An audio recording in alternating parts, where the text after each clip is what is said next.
வணக்கம் நண்பர்களே. நாம் அதிகமாக சோடா குடிக்கக்கூடாது என்று டென்டிஸ்ட் ஏன் சொல்கிறாங்கன்னு இந்த சின்ன எக்ஸ்பெரிமெண்ட் மூலமாக இன்றைக்கு பார்க்க போகிறோம். ஒன்று ரொம்ப சுவாரஸ்யமாக இருக்கும். வாங்க ஆரம்பிப்போம். இது ஒரு சாதாரண முட்டை. இந்த முட்டையின் ஷெல் கால்சியம் கார்பனேட்டுன்னு ஒரு பொருளால் உருவானது. இதே மாதிரியான கால்சியம் தான் நம்ம பற்களின் மேலே இருக்கிறோம், எனாமல்லையும் இருக்குது. இது வினிகர். இதில் ஆசிட் இருக்குது.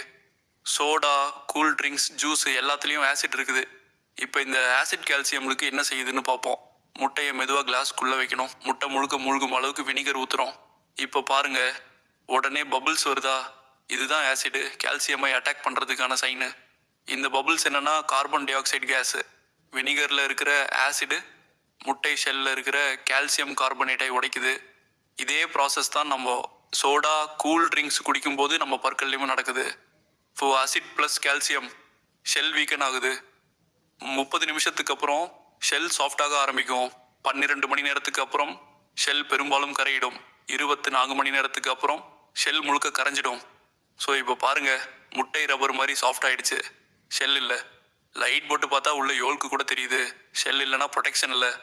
இதே மாதிரி தான் எனாமல் போனால் பற்களுக்கு பாதுகாப்பு இல்லை. இதிலிருந்து நம்ம என்ன கற்றுக்குறோம்? 1, ஆசிட் பற்களை சேதப்படுத்தும். 2, சோடா, கூல் ட்ரிங்க்ஸ் அடிக்கடி குடிக்கக்கூடாது. 3, சோடா குடித்ததும் உடனே ப்ரஷ் பண்ணாதீங்க. 30 நிமிஷம் கழித்து ப்ரஷ் பண்ணுங்க. 4, வாட்டர் கொண்டு மவுத் ரின்ஸ் பண்ணுங்க. ஷெல் திரும்ப வராத மாதிரி எனாமல் போனால் திரும்ப வராது. வினிகர் பதிலாக கோலா, ஆரஞ்சு ஜூஸு, ஸ்போர்ட்ஸ் ட்ரிங்கை வச்சு ட்ரை பண்ணி பாருங்க. எது அதிக டேமேஜ் பண்ணுதுன்னு தெரியும். இப்போ புரிஞ்சுதா டென்டிஸ்ட் ஏன் சோடா வேண்டாம் சொல்கிறாங்கன்னு? சயின்ஸை ப்ராக்டிக்கலாக புரிஞ்சுக்க ஸ்மார்ட் சயின்ஸ் ஹப்புக்கு சப்ஸ்கிரைப் பண்ணுங்க. நெக்ஸ்ட் எக்ஸ்பெரிமெண்ட் என்னன்னு கமெண்ட் பண்ணுங்க. Stay curious, stay scientific.